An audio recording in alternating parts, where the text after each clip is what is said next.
Bismillahirrahmanirrahim. Assalamualaikum warahmatullahi wabarakatuh.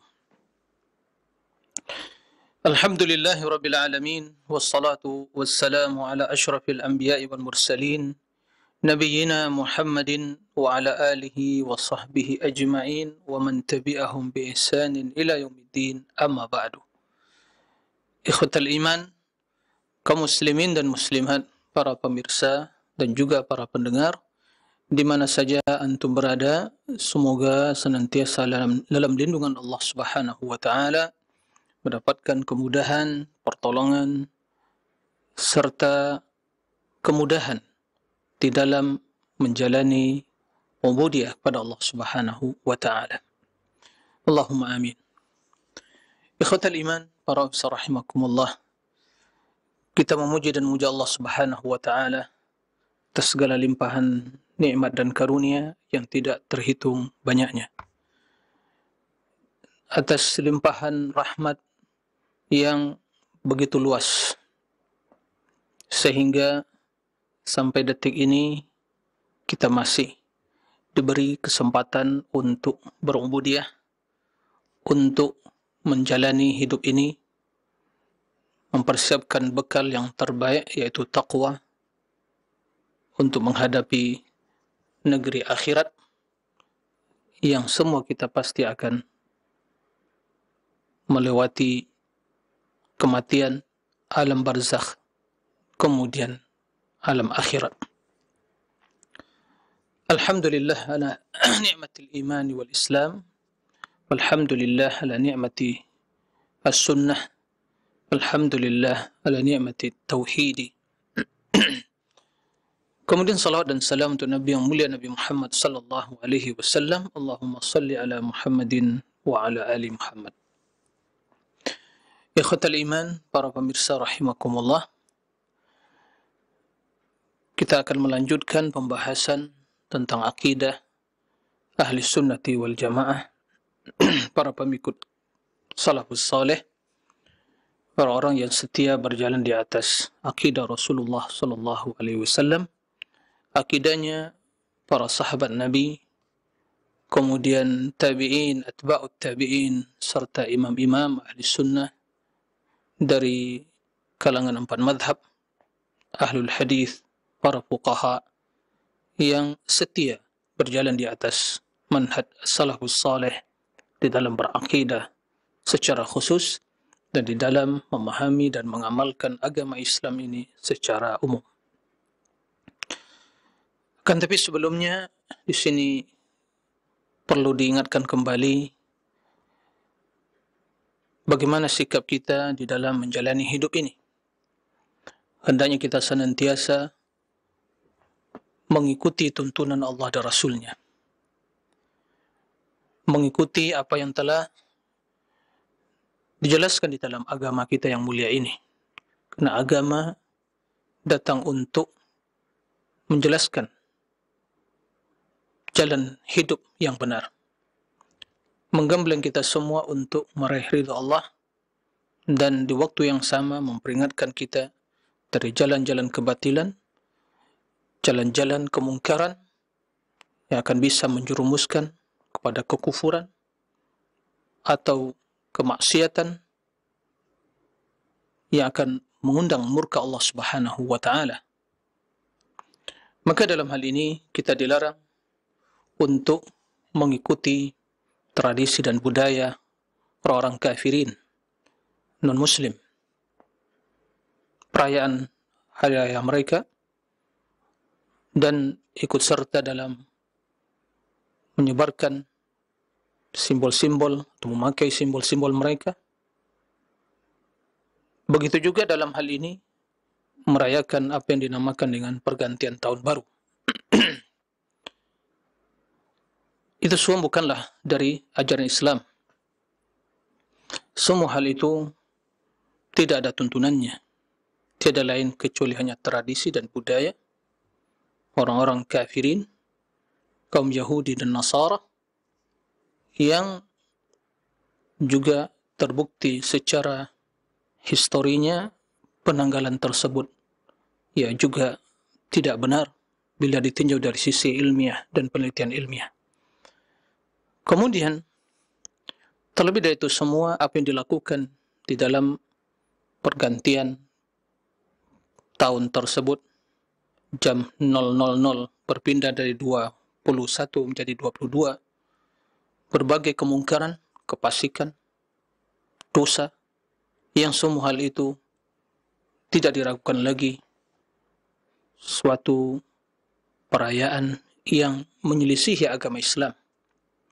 Maka jangan sampai kaum muslimin ikut serta merayakan hal-hal yang seperti itu.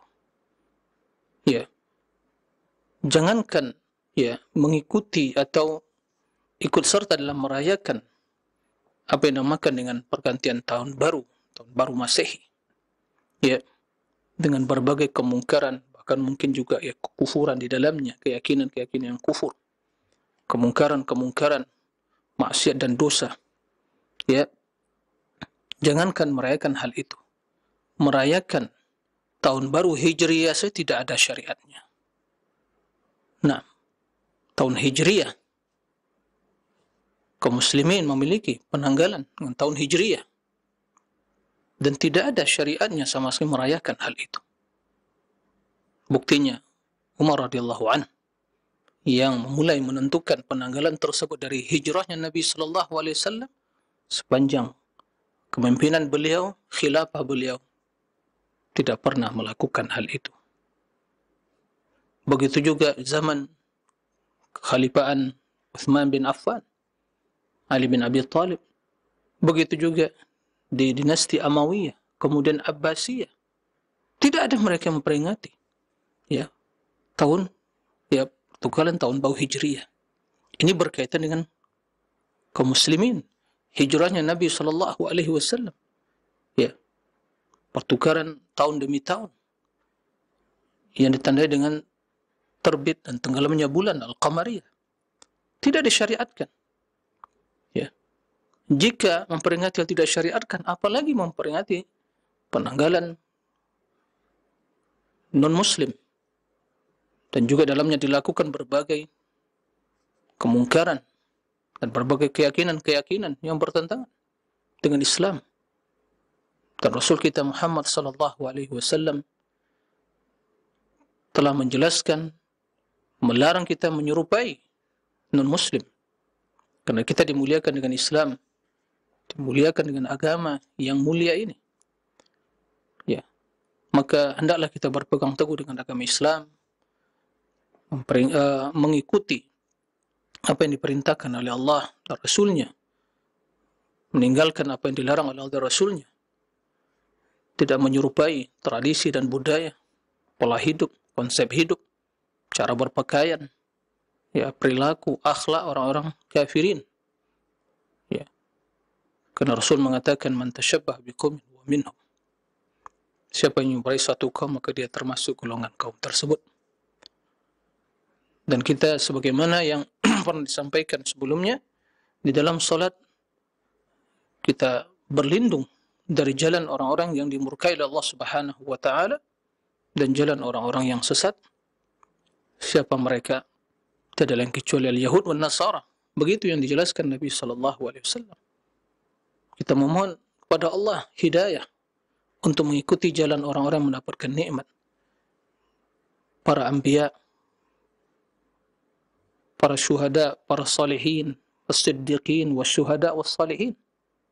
Dan berlindung dari jalan orang-orang yang dimurkai, kaum Yahudi, dan yang mengikuti jejak-jejak mereka. Kemudian kaum Nasara ad-dhalin yang sesat, dan yang mengikuti jejak-jejak mereka. Ini adalah prinsip di dalam kita beragama. Tidak ada toleransi dalam hal ini. Karena siapa yang mewajibkan kita mengikuti? Siapa yang mewajibkan seorang untuk mengikuti hal demikian itu? Tiada lain adalah sebabkan kejahilan kaum muslimin, kejahilan mayoritas dari kaum muslimin dan tidak mengetahui ya hakikat kemuliaan Islam ini, maka mereka mengikuti ya cara-cara, tradisi dan budaya, perayaan-perayaan non-Islam. Apa manfaatnya? bagi agama kita. Tidak ada. Oleh karena itu, ikhwatal iman, kembali diperingatkan, jangan sampai kita mengikuti ya cara-cara, ritual-ritual, perayaan-perayaan yang bukan dari ajaran Islam. Allah telah sempurnakan agama ini. Dan nikmat telah dilengkapkan oleh Allah kepada kita semua. Dan Allah telah ridha kepada Islam ini. Apa yang ingin kita cari selain dari Islam ini? Bahkan bila kita ingin mencari suatu kemuliaan, kebahagiaan, kegembiraan dari Islam, maka di sanalah kita akan dapatkan kehinaan, ya, kegelisahan. Karena bagaimana mencari kemuliaan dengan menyelisihi ya perintah Allah dan Rasulnya. Rasul sallallahu alaihi wasallam pernah bersabda, "Waju'ila as-sagharu 'ala man khalafa amri." Diberikan kehinaan, ya, kehinaan kepada siapa? Orang-orang yang menyelisihi ya tuntunan hidupku, perintahku, baik dengan berbuat maksiat atau melakukan syubhat. Ikhwatal iman, kaum muslimin dan muslimah rahimakumullah, semoga kita senantiasa diberi pertolongan oleh Allah untuk berjalan di atas agama yang mulia ini, dan semoga kaum muslimin, saudara-saudara kita yang lain, menyadari akan bahayanya, ya, bahaya menyerupai, mengikuti tradisi dan budaya perayaan-perayaan orang-orang non-muslim, karena semua itu akan mengundang murka Allah Subhanahu wa Ta'ala, dan termasuk perbuatan yang haram. Yang haram. Nah, ikhwatal iman, para rahimakumullah. Pada kesempatan kali ini kita akan melanjutkan pembahasan tentang sifat-sifat Allah Subhanahu wa Ta'ala. Telah jelaskan sebelumnya tentang sifat ya wajah secara detail, dan juga kebatilan ya syubhat orang-orang yang mentakwil sifat wajah, terutama tentang firman Allah, fasamma wajhullah, yang detail dengan kiblatullah. Pada kesempatan kali ini kita akan menjelaskan ya sifat Allah Subhanahu wa Ta'ala yang berkaitan dengan diri Allah Subhanahu wa Ta'ala, dan ini termasuk sifat al-khabariyah yang hanya bisa dipahami dan ditetapkan berdasarkan dalil khabar dari Allah dan Rasulnya, yaitu sifat mata, al-ain.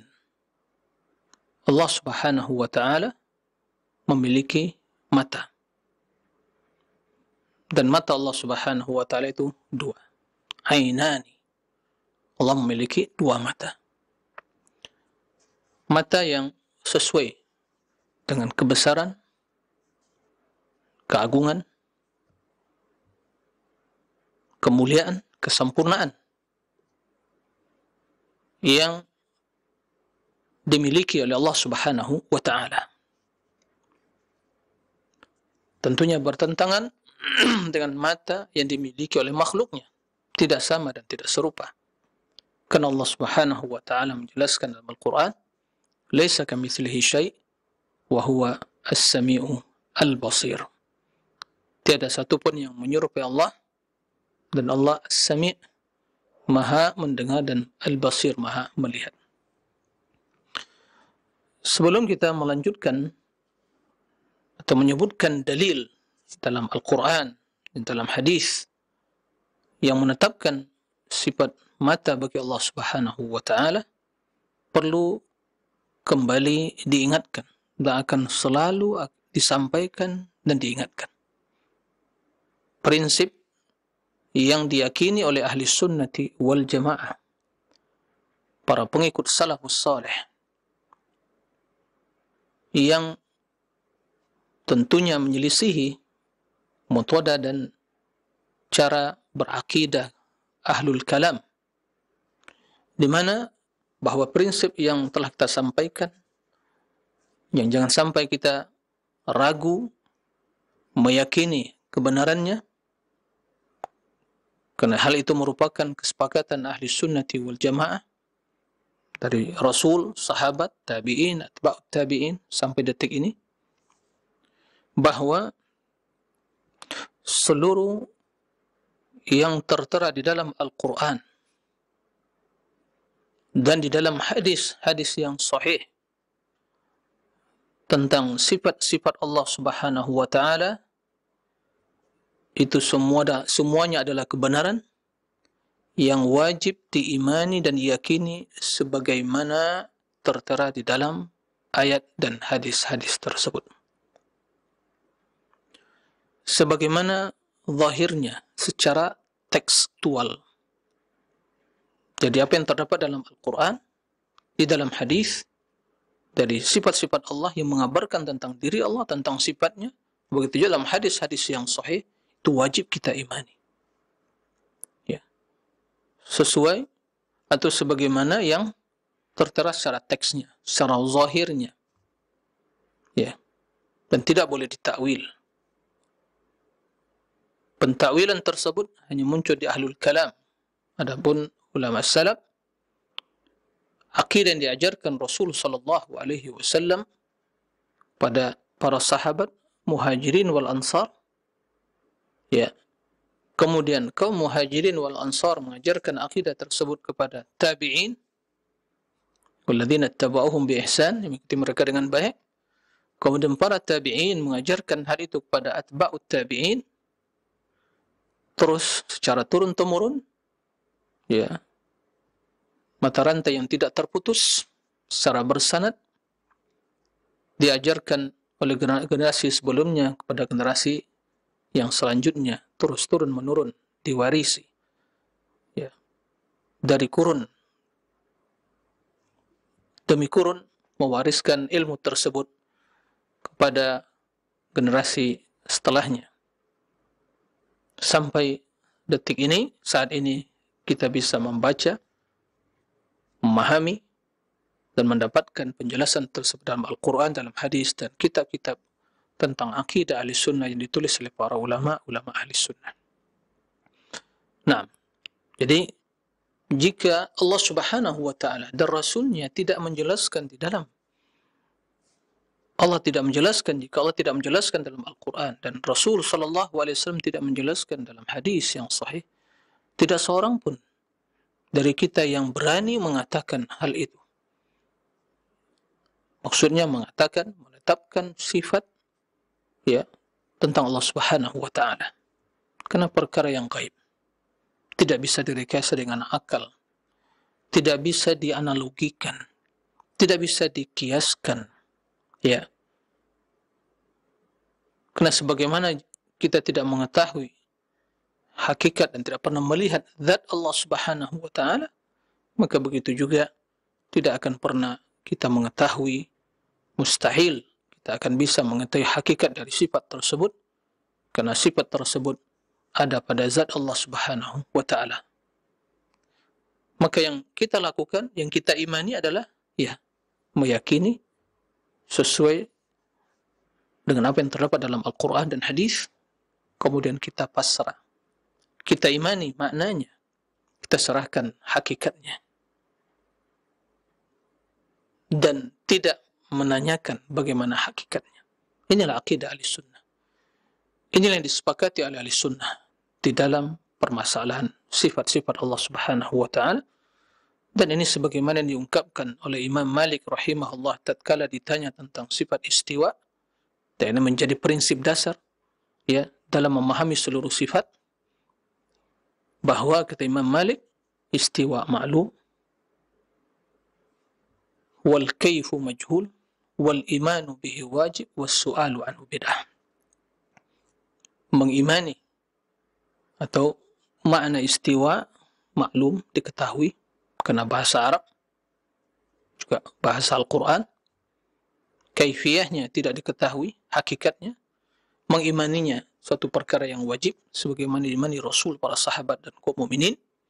Kemudian menanyakan tentang perkara yang bid'ah, karena yang, ya, mengada-ngada, yang pertama mencetuskan pertanyaan tentang kaifiyat sifat, hakikat sifat, ahlul kalam, yang telah terkontaminasi dengan pemikiran-pemikiran, ya, kaum filsafat, dan itu yang diwarisi oleh kaum Jahmiyah, Mu'attilah. Kemudian itu yang diikuti oleh Ahlul Kalam. Nah, kemudian yang perlu juga dipahami di dalam memahami perkara yang sangat urgen ini, yaitu masalah akidah, bahwa sekedar kesamaan di dalam nama, di dalam kalimat, dalam istilah, bukan berarti sama dalam hakikatnya. Nah, sebagaimana telah kita jelaskan, Allah memiliki tangan, manusia memiliki tangan, sama-sama tangan. Tapi tatkala dinisbatkan tangan dinisbatkan kepada Allah, berarti telah dikhususkan, telah menjadi penisbatan yang menunjukkan kepada spesial, suatu yang spesial, khusus bagi Allah. Bila tangan tersebut juga dinisbatkan kepada manusia, berarti tangannya sesuai dengan kondisi, keadaan, dan sifat manusia. Begitu juga dalam perkara yang sedang kita bahas ini tentang sifat al-ain, mata. Kita mengetahui ainun dalam bahasa Arab, yang dalam bahasa Indonesia artinya mata. Ainani, dua mata. Nah, mata ainun dalam bahasa Arab secara umum, secara mutlak, memiliki banyak makna. Kalau ainul bir, air, mata air, itu mata air. Ainul masalah, jadi inti masalah. Kalau ain yaitu bisa bermakna ain adalah jasus, intel, karena dia memata-matai. Tapi tatkala dinisbatkan pada ain fulan, mata si fulan, berarti mata manusia yang melihat. Nah, tatkala ain Allah nisbatkan kepada dirinya sebagaimana sifat-sifat yang lain, maka kita meyakini bahwa itulah mata yang khusus bagi Allah.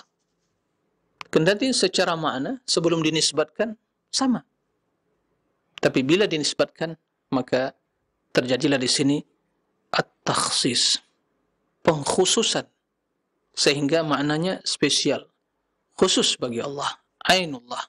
Dan kaidahnya sebagaimana yang telah kita sampaikan dan sering kita jelaskan, bahwa penisbatan tersebut kepada sesuatu itu mengandung makna takhsis yang spesial, dimiliki oleh sesuatu yang dinisbatkan kepadanya perkara tersebut. Maka mata di sini ainullah.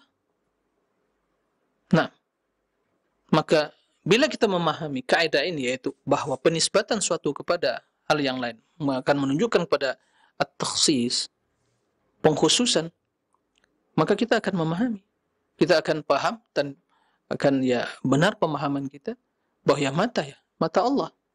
Kita bicara tentang mata Allah, bukan bicara tentang mata manusia. Maka di sini kita kembali kepada firman Allah, "Laisa kamitslihi syai' wa huwas samiul basir." Tiada yang serupa dengan Allah, dan Allah Subhanahu wa taala Maha mendengar dan Maha melihat. Selesai masalah sampai di situ. Nah, tapi karena Ahlul Kalam menggunakan teori dan logika yang mereka gunakan dalam memahami sifat-sifat manusia, itu mereka pahami dengan akal mereka, tentunya pegangannya akal. Lalu kan mengatakan ain itu jarih, anggota badan. Ain, jarih. Dan menurut istilah mereka, Allah Maha Suci dari jarih, anggota. Itu mereka pahami. Jadi intinya bukan dalil Al-Quran dan hadis yang mereka pegang, yang mereka gunakan, tapi akal. Jika demikian berarti menyerupai. Karena manusia punya mata, Allah punya mata, berarti serupa dengan mata manusia. Sebagai kata mereka, manusia punya tangan, Allah punya tangan, berarti serupa, karena sama-sama tangan. Nah, ini yang sebagian tidak, yang kita jelaskan tadi, mereka tidak memahami apa yang disampaikan tadi, bahwa sekedar sama dalam nama dan istilah, bukan berarti sama dalam hakikat. Ya. Jangankan antara makhluk dengan Al-Khaliq, antara sesama manusia saja ada perbedaan. Ya.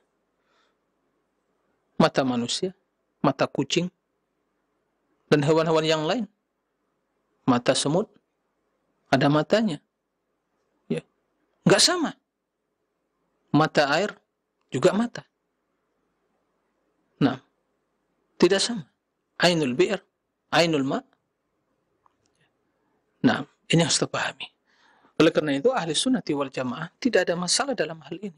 Ya, karena mereka, prinsip mereka, sebagaimana yang jelaskan Imam Syafi'i rahimahullah, amantu billah wa bima ja'anillah, wa amantu ala muradillah, wa amantu bi rasulillah, wa bima ja'an rasulillah ala muradi rasulillah. Ini prinsip mereka pegang. Aku beriman kepada Allah, kepada semua yang datang dari Allah, sesuai dengan kehendak Allah, keinginan Allah, maksud Allah. Jangan maksud akal kita, logika kita, perasaan kita. Kalau demikian agama akan jadi kacau, ya, berantakan semuanya. Karena akal si fulan berbeda dengan akal si Allan, A, B, C, dan begitu banyak. Ya, akal-akal manusia yang tentunya berbeda dari satu dengan yang lain, dari yang lainnya. Maka dalam hal ini kata Imam Syafi'i, aku beriman kepada Allah, kepada semua yang datang dari Allah, sesuai dengan maksud dan kehendak Allah. Yang datang dari Allah dalam Al-Quran. Dan juga dari Rasulullah SAW. Aku beriman kepada Rasulullah dan kepada semua yang datang dari Rasulullah SAW sesuai dengan kehendak, keinginan dan maksud Rasulullah SAW. Ini prinsip yang kita pegang dalam beragama. Beragama ini ada aturannya. Tidak bisa, ya, dilandasi dari selera kita, tradisi, budaya, sehingga kita berekspresi, berinovasi dalam beragama. Enggak ada, ya, peluang dalam beragama dengan cara-cara seperti itu. Karena ada aturannya, udah baku. Ya. Jangan kita membuat aturan-aturan yang baru, pemikiran-pemikiran yang baru, akidah-akidah yang baru. Dalam urusan dunia saja, kita akan dicela, akan dihukumi, dihakimi. Tidak ada haknya bagi kita membuat aturan. Buat sebuah konstitusi, aturan yang bertentangan dengan apa yang dijalankan misalnya oleh negara atau sebuah perusahaan, tempat seorang bekerja. Semua ada aturan. Jika berusaha menyelisih aturan, akan diberikan sanksi, soalnya peringatan. Itulah urusan dunia yang begitu simpel. Mulai jadi aturan itu salah. Ya, itu semua, ya, bagaimana manusia menata, melihat mungkin hasil, ya, dari musyawarah, lalu mereka menghasilkan sebuah keputusan, aturan, diundang orang-orang yang ahli dalam membuat sebuah aturan perusahaan, ya, bisnis, atau aturan dalam berbagai lini kehidupan, dalam pendidikan, sosial masyarakat, dalam keuangan, semua ada aturan. Maka dalam beragama kita, subhanallah, aneh sekali, ya, cara atau pola pikir, pandang, ya, pola pandang bagaimana manusia melihat. Di dalam beragama, mau aturan masing-masing. Ya, subhanallah. Aturan dalam dunia tidak bisa mungkin yang menyelamatkan sampai akhir, tapi aturan Allah akan membuat, ya, menyelisih, membuat sengsara. Ini akidah. Ya. Ini agama Allah. Maka dalam hal ini, mari kita pasrah, berserah diri kepada keputusan Allah. Berhakim dengan hukum Allah. Di antaranya dalam perkara akidah. Allah telah menjelaskan. Allah telah menetapkan bagi dirinya. Ini masalah akidah. Amantu billah. Nah, maka dalam hal ini, di antara ayat yang menjelaskan tentang sifat al-ain, firman Allah Subhanahu wa taala, ya, tentang Nabi Musa alaihi salam, Bagaimana Nabi Musa kita ya mengetahui perjalanan hidup Nabi Musa sejak beliau dilahirkan, kemudian bagaimana diperintahkan ya umminya untuk masukkan dalam perahu kecil ya, kemudian ditaruh di sungai Nil sehingga walhasil ya beliau dipelihara dan dibesarkan di istana Firaun. Kemudian ternyata dikembalikan lagi sampai ibunya juga yang menyusui kembali karena Musa tidak mau menyusui pada selain dari ya menyusui dari air susu ibunya. Ya, dikembalikan. Nah, semua proses itu dari mulai lahir, beliau tumbuh dibesarkan di istana Firaun. Kemudian bagaimana setelah itu ya diuji ya untuk memilih sepotong roti, kemudian potong bara api, ya, dan kita mengetahui apa yang terjadi. Nah, kemudian perjalanan hidup beliau, semua hal itu diciptakan oleh Allah, dilakukan oleh Allah di bawah pandangan Allah Subhanahu wa ta'ala, pandangan mata Allah Subhanahu wa ta'ala. Mata Allah memperhatikan dan memandang hal itu semua. Sehingga kata Allah, walitusna'a ala aini. Dan yang demikian itu, wahai Musa, litusna, agar engkau, ya Musa, diciptakan, diperlakukan, dibesarkan, kamu berjalan, ya mengikuti liku-liku kehidupan tadi, ala aini, di atas apa? Pandangan, di bawah pandangan mataku. Aini, mata Allah. Ainun, ya, dinisbatkan kepada Allah ya. Aini, itu mataku. Seperti juga yadi. Nah, taib. Begitu juga ya. Dalam hal ini penisbatan ya kepada dhamir mufrad ya, ainun. Akan kita jelaskan nanti apakah ainun di sini berarti hanya Allah memiliki satu mata karena tunggal ainun atau dua mata. Nah, di dalam memahami perkara agama ini kita tidak bisa mengambil sepotong-sepotong teks atau dalil. Ya, harus digabungkan.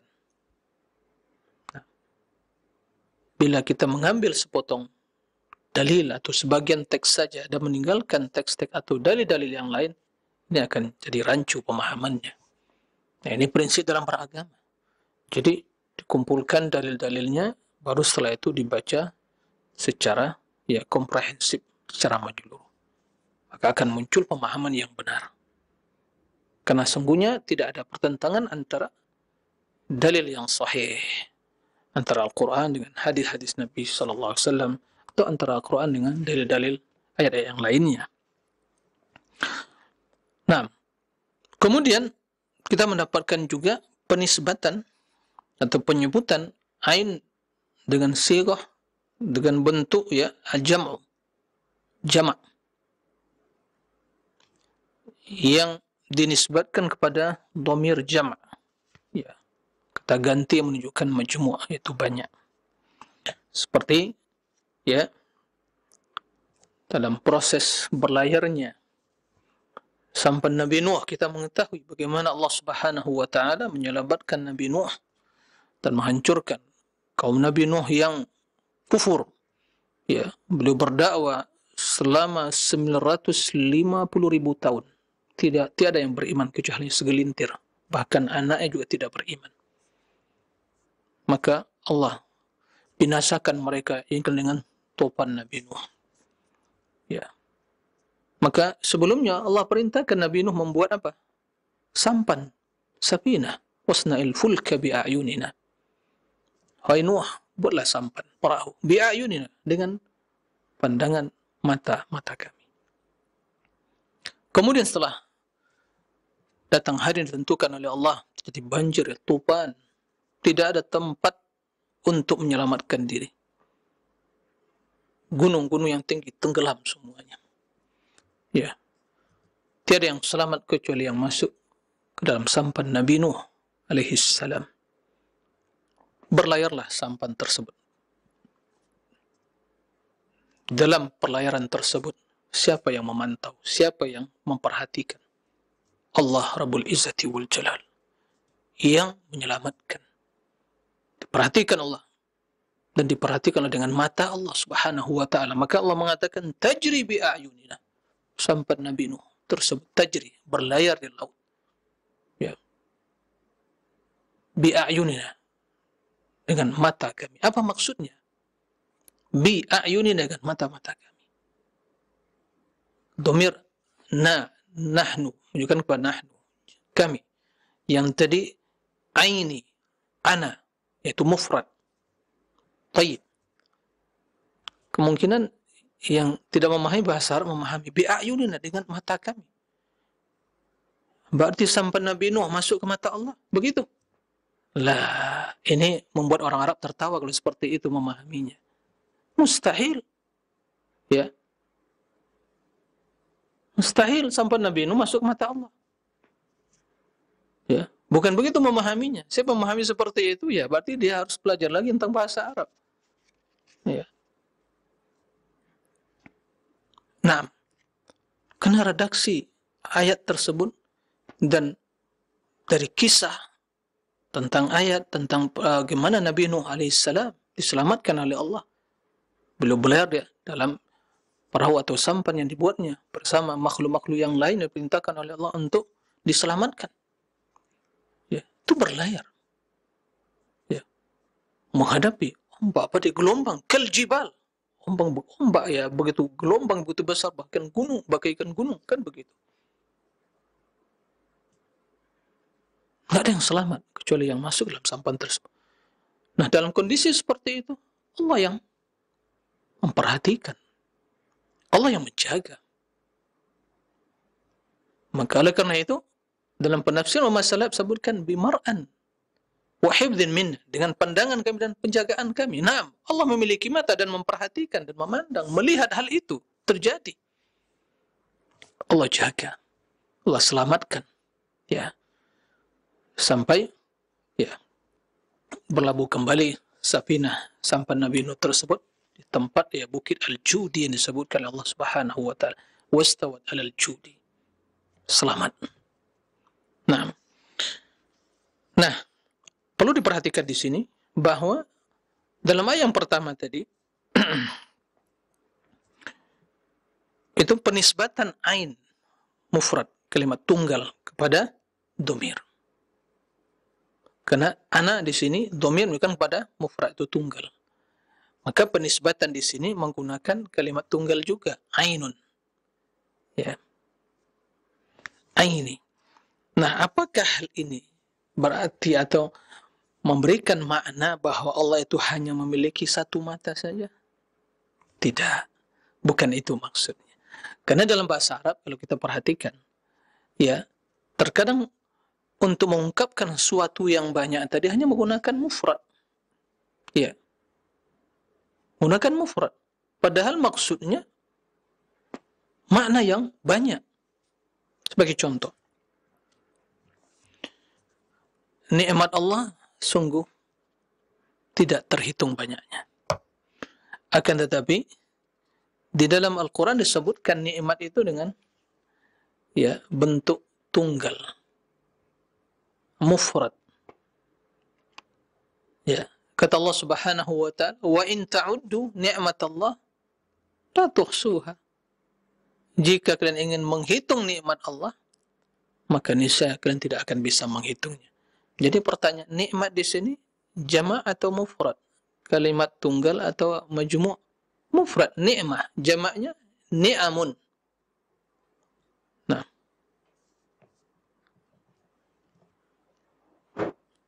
ni'amun itu jamaknya. Mufradnya ni'matun. Kalau musanna menunjukkan pada dua, ni'matani. Sebenarnya kata ni'matani maghbunun fi ma katsirun min nas, kata Nabi. Ada dua nikmat yang banyak manusia tertipu. As-sihah wal faraq, sehat dan waktu lowong. Mufradnya ni'matun. Jamaknya ni'amun. Naam. Wasbagha 'alaikum ni'amahu zahiratan wa batinah. Ni'amah. Nikmat. Allah curahkan nikmat yang nikmat-nikmat Allah lahir dan batin. Nah, mufrad di sini. Apakah nikmat hanya satu? Ya tidak. Karena Allah mengatakan la tuhsuha, kalau hanya satu ya bisa dihitung. Tapi karena banyak, nggak bisa dihitung. Berarti nikmat di sini menunjukkan pada nikmat-nikmat Allah yang begitu banyak. Ya, sama halnya, ya, begitu ainun dinisbatkan kepada Allah, bukan berarti hanya Allah memiliki satu mata. Kenapa? Karena di dalam hadis disebutkan bahwa Allah memiliki dua mata. Taib. Begitu juga seperti ya firman Allah tentang puasa. Ya. Di malam puasa boleh seorang untuk menggauli istrinya, kan begitu. Di malam bulan Ramadan. Kata Allah Subhanahu wa taala, "Uhilla lakum lailatas shiyam rafathu ila nisaikum." Diperbolehkan, dihalalkan bagi kalian di malam Ramadan, malam puasa untuk menggauli istri kalian. Laila di sini itu mufrad, laila. Jamaknya layali.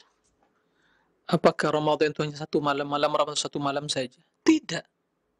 Ya maksudnya laila di sini ya malam yang mencakup seluruh, mungkin 29 malam atau 30 malam.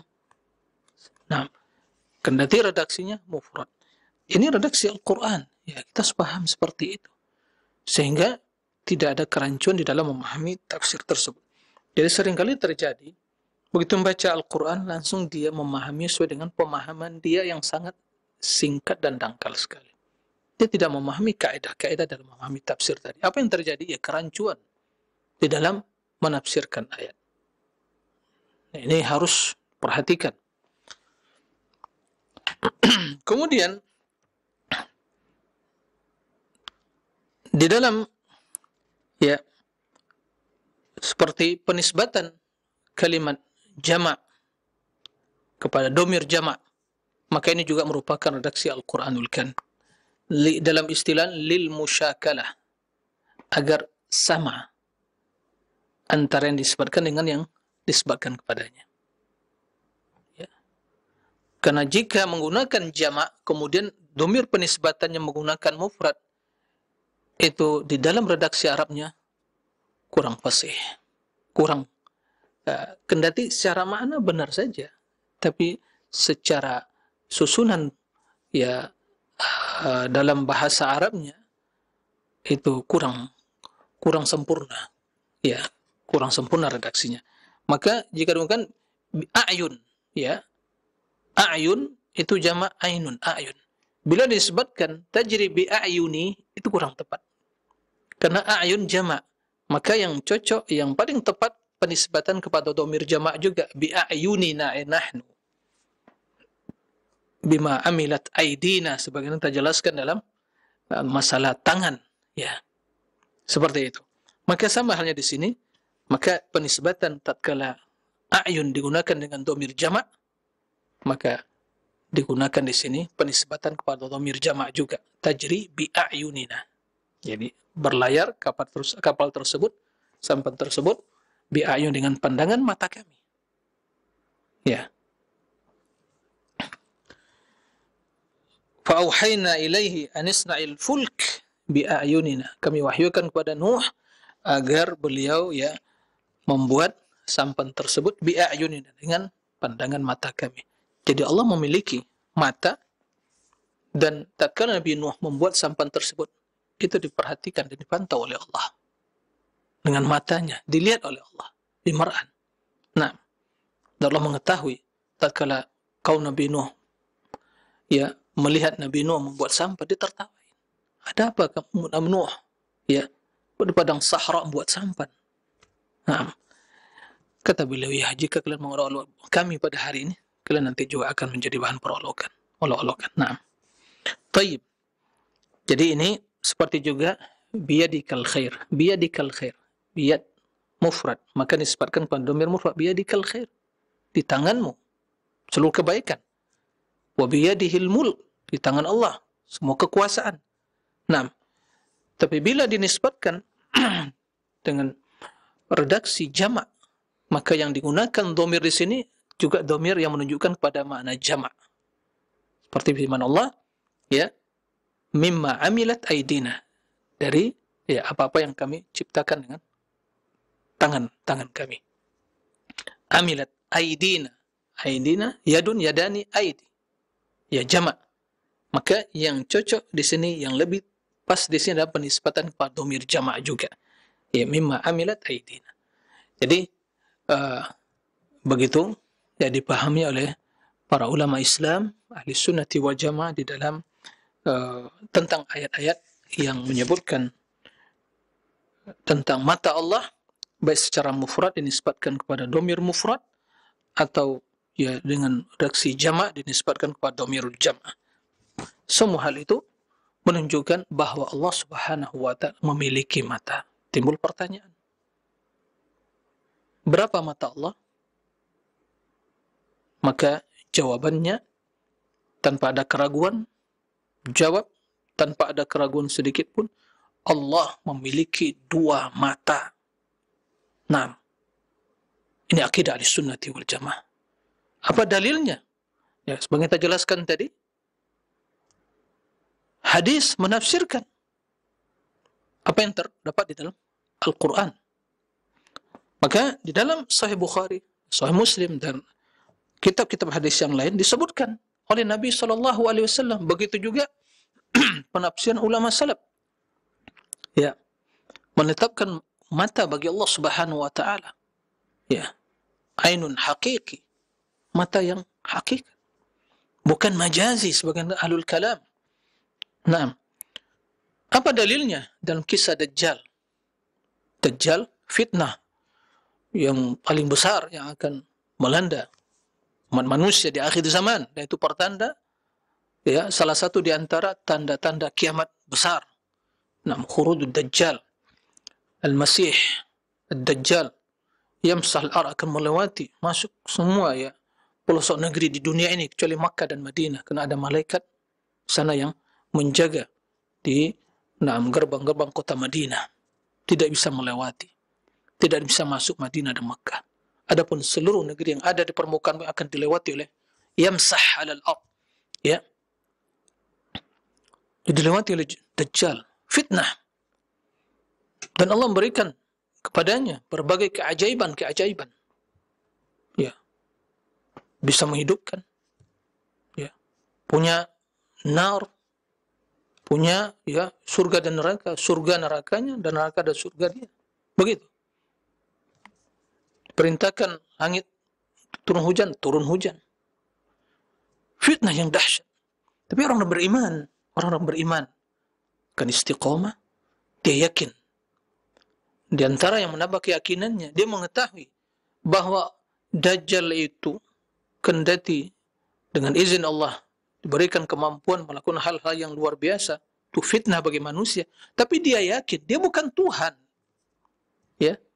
Apa yang membedakan? Nah, dia itu manusia, makhluk yang tidak sempurna. Tidak sempurna. Adapun Rabbuna, Rabbul Alamin, Al-Kamalul Mutlaq, yang sempurna, dengan segala keagungannya, kesempurnaannya, keperkasaannya, keindahannya, kebaikannya, kemuliaannya, sempurna. Tidak ada yang ya cacat. Adapun ya Dajjal, Masihud Dajjal, cacat. Dia hanya bisa melihat dengan sebelah mata. Mata kanannya tidak bisa melihat. Buta. Jadi hanya terlihat bola mata saya tapi buta. Nonjol keluar bagaikan mungkin ya anggur yang tawfiyah, yang barizah, muncul, tapi tidak bisa melihat. Nah, begitu jelaskan dalam hadis. Ya. Jadi tatkala disebutkan dalam hadis Abdullah bin Umar, tatkala disebutkan di hadapan Nabi tentang Dajjal, bahwa Nabi menyebutkan itulah fitnah yang besar yang akan melanda umat manusia, dan seluruh para nabi telah memperingatkan tentang fitnah Dajjal ini akan muncul di akhir zaman. Tapi ada sesuatu yang tidak disampaikan oleh para nabi sebelumnya dan disampaikan oleh Nabi kita Muhammad sallallahu alaihi wasallam. Ya, apa itu? Bahwa ternyata kendati Dajjal tersebut memiliki kemampuan luar biasa dengan izin Allah, fitnah. Ya. Tapi ternyata dia itu cacat, tidak sempurna. Dan sempurna tidak berhak menjadi ilah. Ya. Sebagaimana patung-patung berhala yang lainnya, manusia yang dhaif, yang cacat, yang lemah, dan semua tidak memiliki kekuatan dan kemampuan, ya tidak berhak untuk diibadati. Yang berhak diibadati Allah yang maha sempurna, yang maha perkasa, yang maha agung, yang maha besar, yang maha kuat. Nah, maka Nabi SAW menjelaskan, Inna Allah la yakhfa alaikum. Allah tentunya tidak akan samar bagi kalian. Pasti kalian mengetahui. Kendati kita tidak bisa melihat Allah di dunia ini. Karena Rasul mengatakan, Innakum lan tara rabbakum hatta tamutu. Kalian tidak akan bisa melihat Rabb di dunia ini sampai kalian meninggal. Di surga nanti. Sallallahu yarzuqna dzalik. Sungguh Allah memuliakan kita dengan hal itu di surga kelak. Adapun di dunia tidak bisa.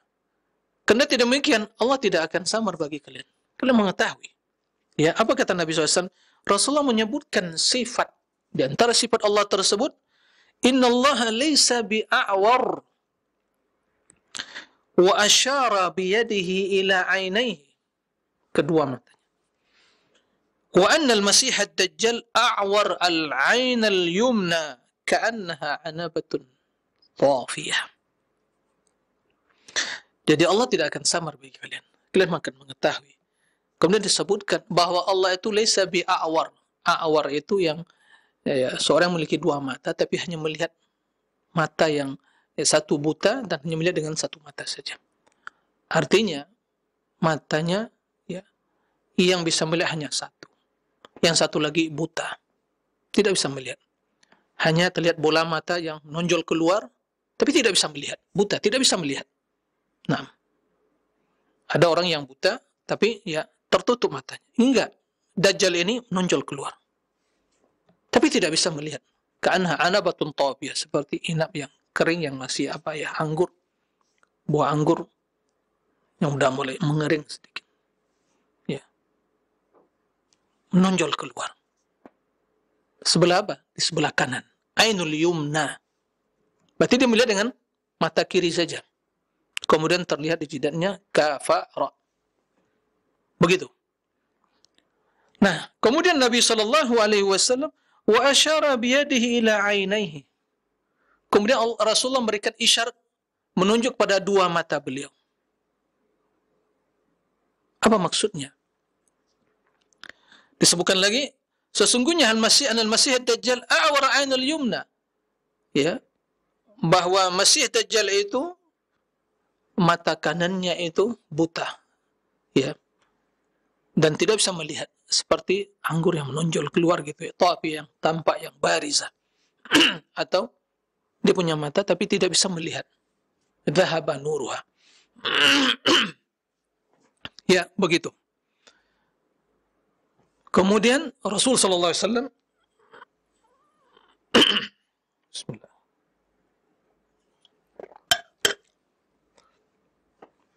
Taib, para misal rahimakumullah. Kemudian Rasulullah SAW menunjuk, memberikan isyarat kepada dua mata beliau. Mempertegas bahwa Allah itu memiliki dua mata. Bukan menyerupakan dua mata Allah dengan dua mata beliau. Na'udzubillah. Bukan itu maksudnya. Ini mimbabit ta'kid. Mempertegas, memperkuat makna bahwa Allah itu memiliki dua mata. Ainani. Adapun Dajjal, dua mata tapi yang satu tidak melihat. Buta. Menonjol keluar tapi tidak bisa melihat. Hanya melihat dengan mata kirinya. Adapun Allah lahu ainan. Sebagaimana dua mata yang manusia memiliki dua mata yang sempurna, yang keduanya bisa melihat. Di dua mata. Bukan berarti dua mata Allah seperti dua mata Nabi. Na'udzubillah min dzalik. Itu pemahaman yang keliru. Ya. Karena Allah mengatakan laisa kamitslihi syai' wa huwas samiul basir. Ya, tidak ada yang menyerupai suatu pun yang menyerupai Allah Subhanahu wa taala, dan Allah Subhanahu wa taala As-Sami' Al-Basir, yang maha melihat dan maha mendengar dan maha melihat. Nah,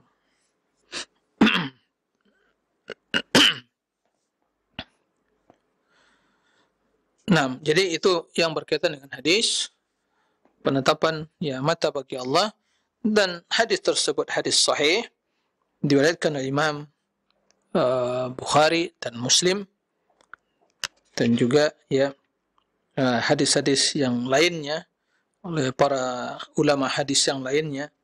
Nah, jadi ahli sunnati wal jamaah berdasarkan Al-Quran dan hadis yang sahih tersebut menetapkan bagi Allah Subhanahu wa Ta'ala memiliki dua mata yang melihat, memantau, memperhatikan ya hambanya.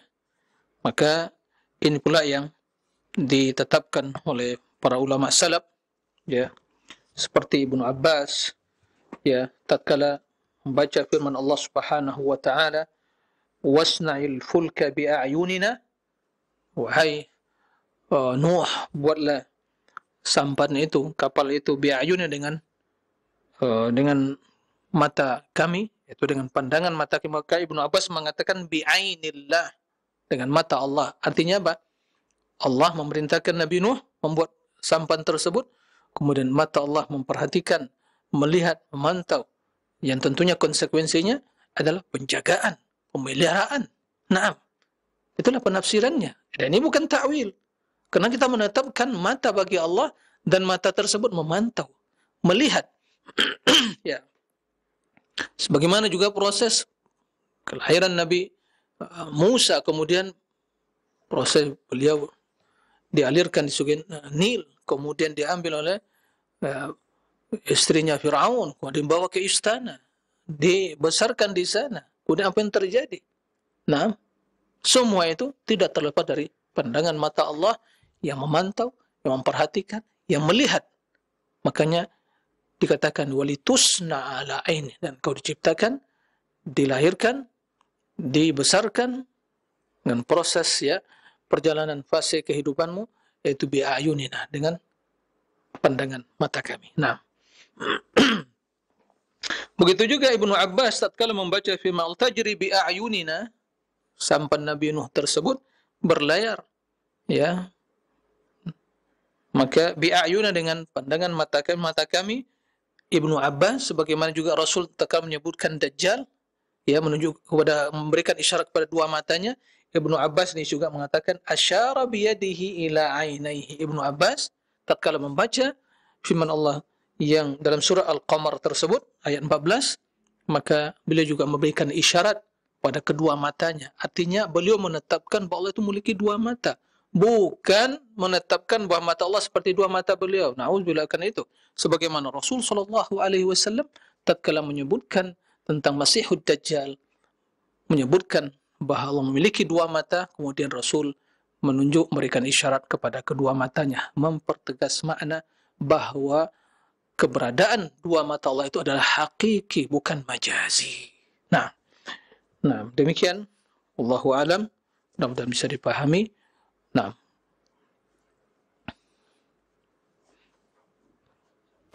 Jazakallahu khairan, terima kasih atas pelajaran dan bimbingan yang telah disampaikan di kesempatan Jumat pagi hari ini. Semoga dapat memberikan banyak manfaat untuk kita semuanya. Allah mudahkan kita bisa memahami dan mengamalkannya. Selanjutnya kami berikan kesempatan untuk bertanya, namun kami bacakan terlebih dahulu dari pesan singkat yang telah masuk dari Ummu Torik di Warung Jambu yang bertanya, Ustadz, apakah kita berdosa apabila terbersit dalam akal membayangkan sifat-sifat Allah dengan menyamakan sifat-sifat makhluk? Akan tetapi kemudian kita menepisnya dan meyakini bahwa tidak ada yang serupa dengan Allah. Dan apa maksud dari seorang dikatakan mujazimah itu, Ustaz? Mohon jawabannya, silakan. nah. Baik, terima kasih kepada Ummu Tariq. Barakallahu fiik atas pertanyaannya. Jadi ya sekedar terbesit dalam benak pikiran kita tentang sifat Allah yang terbayang, ya sifat manusia. Ini bisikan syaitan, ya. Was-was dari syaitan. Ya, sebagaimana juga dalam hal ini mungkin ada kesamaannya tatkala ya para sahabat menjelaskan atau para sahabat memahami bahwa ini semua ciptaan Allah, alam semesta ciptaan Allah. Lalu terbesit dalam benak pikiran mereka, lalu siapa yang menciptakan Allah? Mereka datang kepada Nabi sallallahu alaihi wasallam menanyakan tentang bisikan tersebut.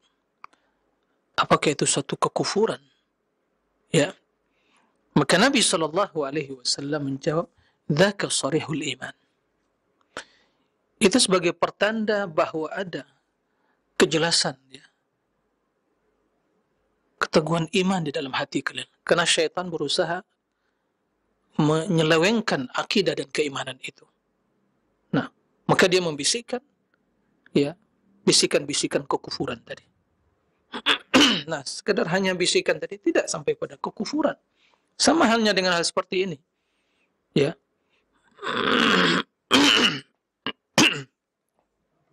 Sama halnya dengan, ya, begitu membaca firman Allah, "Yadullah fawqa aydihim lima khalaqtu biyadayya."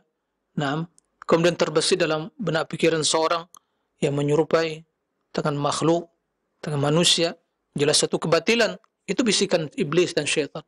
Maka cepat-cepatlah berlindung. A'udzubillah min dzalik. Ya.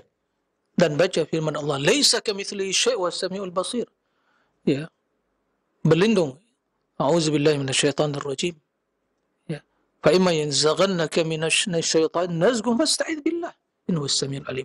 Apabila syaitan membisikkan kepadamu bisikan-bisikan yang kufur atau yang negatif tadi, maka berlindung pada Allah. Ya. Allah Maha mendengar dan Maha mengetahui.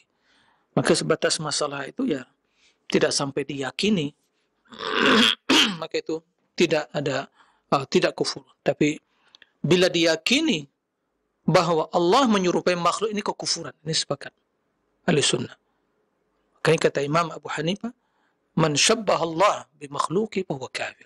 Barang siapa menyerupakan Allah dengan makhluknya, kafir. Karena Allah mengatakan, "Laisa kamitslihi syai'." Ya. Tidak ada yang serupa dengan Allah. Berarti dia telah menentang firman ini. Allah mengatakan tidak ada yang serupa dengan Allah. Walillahil matsalul a'la. Allah memiliki sifat-sifat yang sempurna. Hal ta'lamu lahu samia? Apakah ada bagi Allah permisalan? Tidak ada. Walam yakul lahu kufuwan ahad. Tidak ada yang serupa atau tandingan bagi Allah. Naam. Maka sebatas, ya, bisikan tadi itu, ya, ditepis dengan berlindung pada Allah dan meyakini firman Allah yang telah bacakan tadi, laisa kamitslihi syai'. Adapun mujassimah mereka yang mensonifikasikan, ya, mujassimah. Jadi menjisimkan. Jisim itu, ya, apa yang kita maklumi, makhluk. Ada bentuknya. Jisim. Jadi begitu sebagaimana yang dikatakan oleh sebagian musyabbihah mujassimah, gitu. Yadullah kayadi, sam'uhu kasam'i. Begitu. Jadi tangan Allah seperti tanganku, pendengaran Allah seperti pendengaranku. Nah, itu, ya, tamfil. Mujassimah lebih spesifik lagi, ditentukan. Dan tangan seperti ini, ya, ditentukan, ya, dengan siapa diserupakan tadi. Nah, adapun tamthil, ya, secara umum tangan manusia disebutkan, tangan Allah tangan manusia. Tapi mujassimah ditentukan lagi, jelaskan lagi, oh, begini bentuknya, begini dan seterusnya. Ini mujassimah. Ini jelas, ya, firqah yang sesat dari firqah mu'attilah atau orang yang ahlul kalam yang terjerumus ke dalam, ya, tajsim. Nah, yang anehnya orang-orang ahlul kalam, terutama kaum Asy'ariyah, itu menisbatkan ahli sunnah yang mengikuti Rasulullah dan para sahabatnya yang menetapkan sifat, ya, sebagaimana zahirnya tangan, istiwa, kemudian wajah Allah, mata Allah, ya, dan sifat-sifat yang lain. Anehnya mereka memaksakan, membuat kedustaan, menisbatkan bahwa yang menetapkan hal itu secara zahirnya ini mujassimah dan musyabbihah. Ya subhanallah, tidak akan malu mereka membuat kedustaan tersebut. Silakan dicari dalam kitab-kitab ahli sunnah. Mulai dari akidah Rasulullah, sahabat tabi'in dan tabi'in, Imam Syafi'i, Imam Abu Hanifah, Imam Malik, Imam Syafi'i, Imam Ahmad, Imam Bukhari, Muslim, Abu Dawud, Tirmidzi, dan imam-imam ahli sunnah yang lainnya dari seluruh pengikut madhab. Tapi yang ahli sunnah, bukan ahlul kalam yang menisbatkan madhab kepada mungkin ada Syafi'i atau Maliki atau Hanafi dan yang lainnya. Tapi yang betul-betul ahli sunnah mengikuti akidah imam-imam tersebut. Tidak akan ditemukan adanya penyerupaan, pernyataan demikian. Jadi itu suatu pernyataan persepsi yang keliru, kemudian dipaksakan untuk disematkan kepada ahli sunnah. Ini yang aneh. Ahli sunnah berlepas diri. Tapi bukan yang aneh dalam dunia dari sisi teologi dan juga dalam masalah dakwah. Karena Rasul juga dinisbatkan pada apa? Majnun gitu ya, Majnun. Kemudian ya, gila, sahir, kahin. Tapi apakah merubah eksistensi Nabi dan status beliau sebagai Nabi dan Rasul? Tidak. Begitu juga ahli sunnah tidak akan berubah status mereka sebagai ahli sunnah yang mengikuti Rasulullah, para sahabatnya. Kan tadi disebutkan macam-macam. Ya, kalimat-kalimat, tuduhan-tuduhan, ya, istilah-istilah yang membuat, ya, yang disematkan. Dan tujuannya untuk membendung manusia dari akidah yang benar tadi. Maka itu jelas suatu hal yang sebatil-batilnya. Tiada lain akidah ahli sunnah, akidah yang mengikuti Rasulullah, sahabat, tabi'in, ba'ut tabi'in, imam-imam ahli sunnah, dari lintas madhab, ulama hadis, fuqaha, ya, ulama tafsir, sampai detik ini. Nah, demikian. Wallahu a'lam. Baik, Ustaz, barakallahu fikum. Terima kasih atas jawaban dan nasihat yang bermanfaat yang telah disampaikan. Selanjutnya kami akan bacakan kembali dari saudara kita Fatin yang bertanya. Afan Ustaz, izin bertanya. Ana pernah mendengar tentang penjelasan bahwa Allah memiliki kedua tangan. Namun tangannya kanan semua. Karena tangan kanan itu lebih baik daripada sifat tangan kiri. Dan ada juga yang mengatakan bahwa kedua tangan Allah kanan dan kiri. Lantas yang benar, yang berdasarkan dalil yang sahih itu yang penjelasan seperti apa Ustaz? Syukron, barakallahu fikum. Silakan.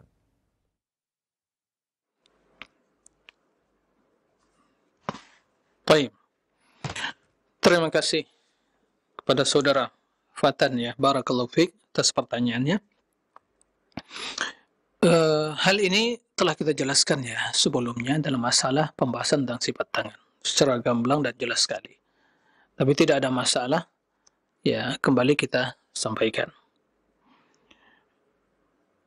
Sebagaimana yang kita maklumi bahwa itu maha sempurna. Ya, Allah maha sempurna, maha perkasa.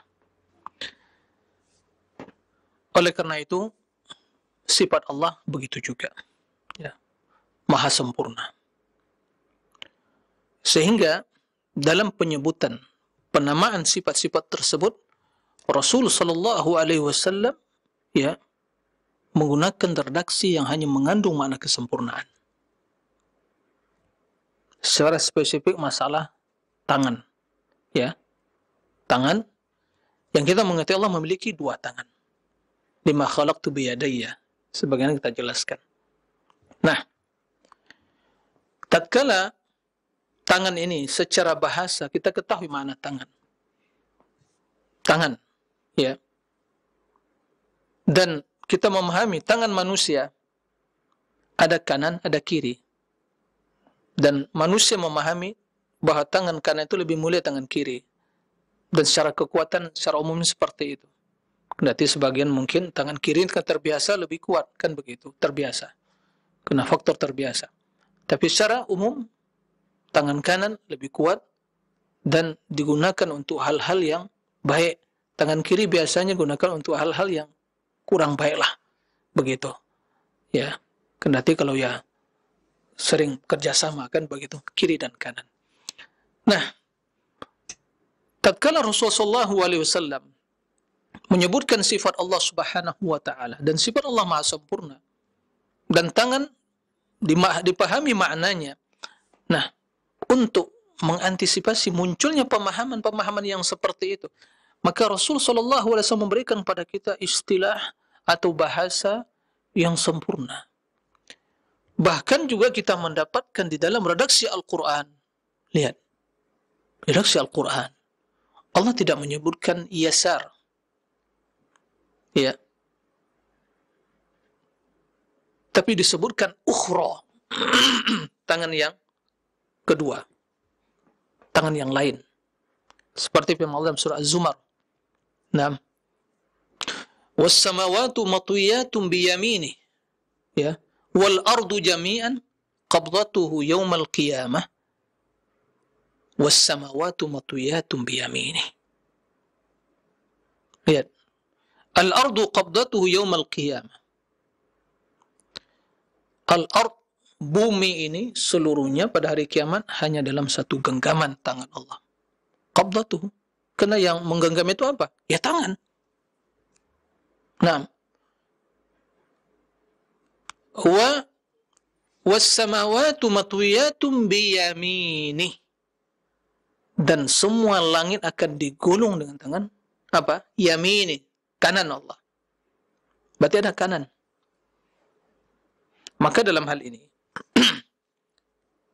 tidak kita ungkapkan berarti tangan Allah ada kanan tak ada kiri. Kiri, kalimat kiri yasar tidak terdapat dalam redaksi. Dan satu hal yang perlu dipahami dalam memahami sifat Allah, ini juga yang harus perhatikan. Ini yang juga membedakan prinsip ahli sunnah dengan ahlul kalam yang lainnya. Ahli sunnati wal jamaah hanya menggunakan redaksi yang terdapat di dalam Al-Quran dan hadis dalam mengungkapkan sifat-sifat Allah. Ya. Nah, kecuali dalam kondisi yang menuntut mereka memberikan penjelasan untuk membantah syubhat ahlul kalam. Dengan catatan kalimat tersebut tidak mengandung makna yang negatif.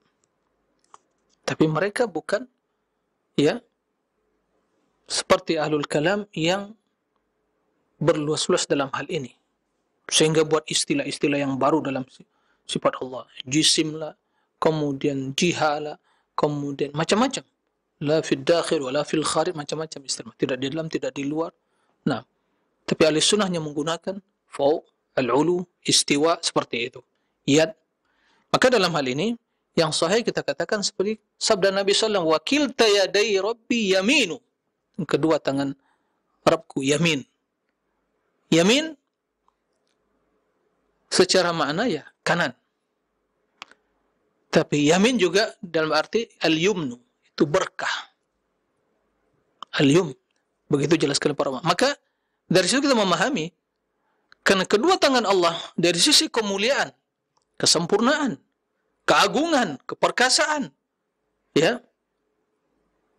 Karena mizan dan timbangan juga, ya, di tangan Allah. Maka disebutkan wa biyadihil ukhra, ya, di tangan yang lainnya. Nah, maka Allah mengangkat, menurunkan. Taib. Maka Nabi tidak menyebutkan yasar, maka kita juga mengatakan jangan sebut yasar, tapi tangan yang lain. Ya. Tangan yang kedua. Nah, Allah memiliki dua tangan. Pertama kita katakan yamin, ini tidak ragukan, dan tangan yang kedua. Dan sifat kedua tangan tersebut yang penuh keberkahan, kemuliaan, kebaikan, sehingga tidak ada perbedaan. Ya. Tidak ada perbedaan di antara kedua tangan tersebut dari sisi kekuatan, kemuliaan, kesempurnaan, keperkasaan. Maka kita katakan, ya, wakilta yadaihi yaminu. Dua Allah memiliki dua tangan, kanan dan yang satu lagi. Seperti itu. Adapun kan yasar, kiri, ya ini tidak ada reaksi seperti itu, maka kita hanya mencukupkan diri dengan redaksi yang terdapat dalam Al-Quran dan hadis. Nah, demikian. Allahu a'lam. Demikian, ikhwatal iman, pemirsa rahimakumullah, ini menunjukkan kepada kita bahwa kita harus belajar lagi, mengkaji, membahas tentang keagungan Allah, ma'rifatullah, ya, tentang sifat-sifat dan nama-nama Allah, sehingga kita selamat dari berbagai pernyataan-pernyataan, ya, yang negatif tentang Allah Subhanahu wa Ta'ala. Demikian, semoga Allah membimbing kita semua untuk selalu istiqamah di atas agama Allah, dan ingat, tidak perlu ikut, ya, merayakan namanya pergantian tahun baru, cukuplah di rumah, atau kena hajat ada keluar untuk kebutuhan silakan, tapi tidak perlu membuat atribut, membuat berbagai macam spesial bersama anak kita dengan tahun baru, tidak perlu seperti itu. Bahwa sesungguhnya pergantian dari 2021 sampai 2022 yang mereka menunggu 000 begitu ya, ditunggu. Tidak ada arti. Apa artinya? Apakah dan selamat? Tidak. Yang akan berarti dalam hidup kita, ya, tidak perlu menunggu 00 seperti itu. Apa?